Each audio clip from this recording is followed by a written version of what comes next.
आपकी बच्चे का न्यू बॉर्न फेज यानी कि जस्ट अभी वो पैदा हुआ है, ये आपके लिए सबसे ज़्यादा इमोशनल, ओवरवेलमिंग और बहुत ही डेलिकेट टाइम होता है। बच्चा अभी 1-2 दिन का हुआ है, लेकिन आपको डेली उसका रोना, उसका सांस लेने का तरीका, उसके सोने का तरीका, आपको सब कुछ नया लगता है। बहुत एक्साइटमेंट भी फील होता है, बट साथ में एक डर भी रहता है कि क्या मैं सब कुछ सही कर रही हूँ? क्या मैं अपने बच्चे को वो दे पा रही हूँ जो उसको चाहिए? तो मैं हूँ doctor Sonal Parihar, trained gynaecologist from BHU Varanasi and London. आज मैं आपको इस वीडियो में बताऊंगी कि कैसे आप अपने न्यू बॉर्न बच्चे का 1 महीने तक कैसे केयर कर सकते हो। ये वीडियो आपके सारे डाउट्स क्लियर कर देगा, जिससे कि आप आराम से, कॉन्फिडेंटली, बिना डरे अपने बच्चे को अच्छे से संभाल सकते हैं। सबसे पहले ये जानना जरूरी है कि आपका न्यू बॉर्न बेबी बहुत ही डेलिकेट और फ्रेजाइल होता है। उसकी लंग्स अभी एडजस्ट कर रही हैं, उसने सांस लेना अभी सीखा है, उसका डाइजेस्टिव सिस्टम अभी धीरे धीरे मैच्योर हो रहा है, क्योंकि उसने अभी अभी दूध पीना शुरू किया है। पेट के अंदर तो सिर्फ पानी पी रहा था और यूरिन कर रहा था। उसका इम्यून सिस्टम बहुत वीक होता है, उसकी बॉडी टेम्परेचर लूज कर रही है, क्योंकि अंदर आपके पेट के अंदर वो बॉडी टेम्परेचर पे होता है। बाहर आके एनवायरनमेंट से एक्सपोजर होता है, तो बॉडी उसका टेम्परेचर एडजस्ट करने में टाइम लगाती है। तो ये शुरू की 30 डेज बहुत इंपॉर्टेंट, बहुत फ्रेजाइल होते हैं। सबसे इंपॉर्टेंट चीज़ जो न्यू बॉर्न बच्चे के लिए होती है वो है ब्रेस्ट फीडिंग। माँ अपना दूध पिलाती है, 1-2 दिन के अंदर प्रॉपर दूध आना शुरू हो जाता है। बच्चे का पेट छोटा होता है, कई बार वो 5 या 10 ml पीकर ही छोड़ देता है। धीरे धीरे उसकी कैपेसिटी बढ़ती है, तो ब्रेस्ट फीडिंग बहुत जरूरी होती है। बच्चे को नॉर्मली हर 2-2 3-3 घंटे से दूध पिलाना चाहिए। कई बार बच्चे क्लस्टर फीडिंग करते हैं, माएँ कंफ्यूज हो जाती है कि बार बार दूध क्यों मांग रहा है, क्या मैं ठीक से पिला नहीं पा रही हूँ, क्या मेरे को दूध ठीक से नहीं बन रहा है। ऐसा नहीं है, बच्चे की आदत होती है थोड़ा सा पी के सो जाना, क्योंकि बॉडी की गर्मी लगती है, साथ में उसका पेट छोटा होता है, जल्दी भर जाता है।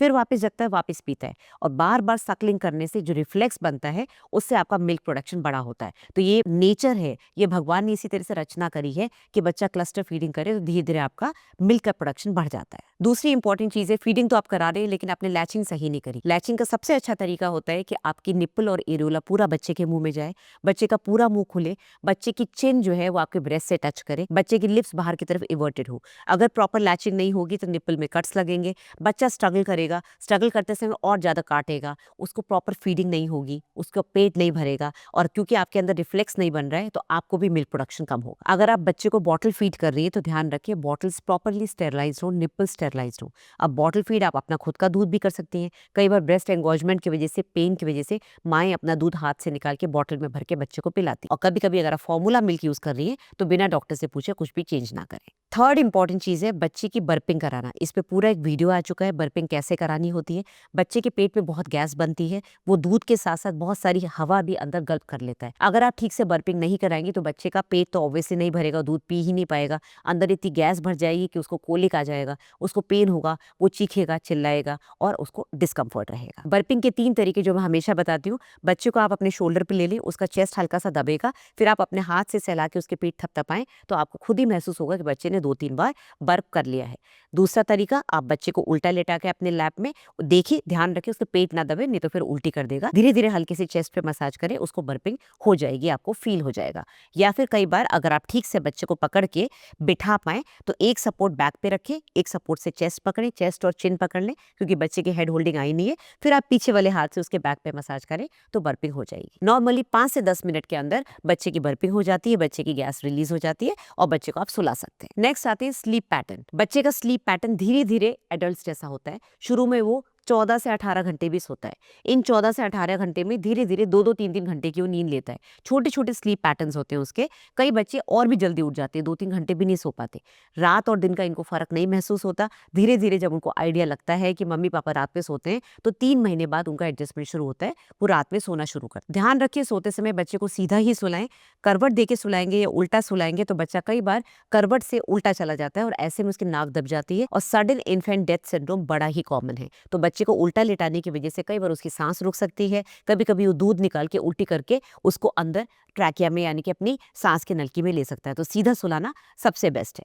दूसरी चीज, आप सोते समय ध्यान रखिए कि जो रूम का टेम्परेचर है वो बच्चे के अकॉर्डिंग हो, ना बहुत ज्यादा गर्म हो ना बहुत ज्यादा ठंडा हो। ओवर हीटिंग की वजह से कई बार बच्चों को बहुत प्रॉब्लम हो जाती है। फिर आते हैं बच्चे के जो प्राइवेट पार्ट्स हैं, आपने उसमें डायपर लगाया हुआ है, बच्चा पूरे टाइम गीला है, उसको तो पता नहीं कब सुसु पॉटी कर रहा है।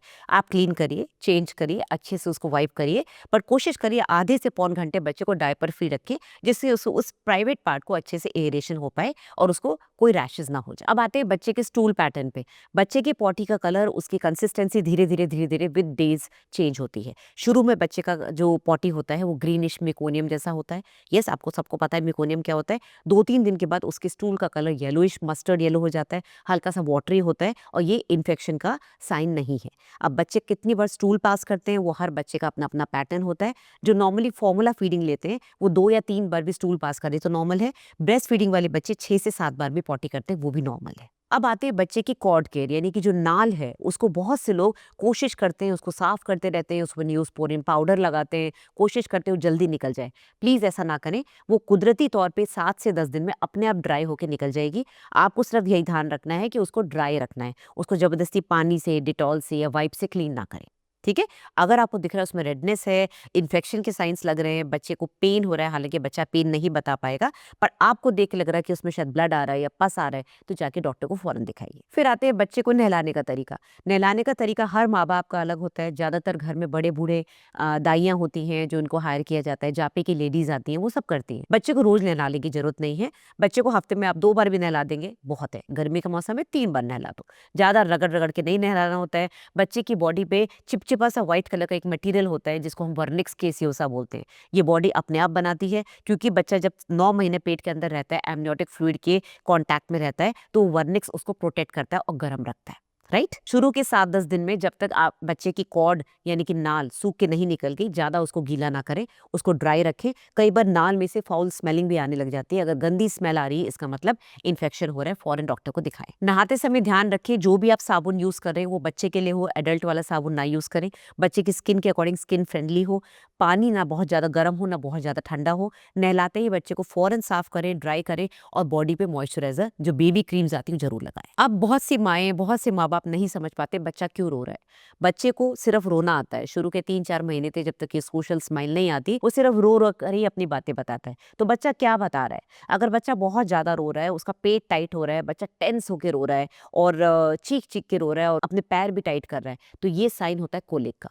बच्चे को अगर किसी भी तरह का डिस्कम्फर्ट है, चाहे उसका डायपर गीला हो, चाहे उसको नींद आ रही हो, चाहे उसको भूख लगी हो, वो रो कर ही बताएगा। कुछ सेफ्टी रूल्स बच्चों के लिए बहुत जरूरी हैं। छोटे बच्चों के साथ में बिस्तर पे ना सोएं। हालांकि हमारे इंडिया में बड़ा कॉमन है बच्चे को अपने बीच में सुलाना, माँ बाप बच्चे को बीच में सुलाते हैं, पर बच्चा कई बार रोल कर जाता है, या फिर आप कई बार नींद में रोल करके बच्चे के ऊपर चले जाते हैं और बच्चे को मिनटों में, सेकंड्स में सांस बंद हो सकती है। तो को स्लीपिंग कोशिश करें कि बिल्कुल भी ना करें।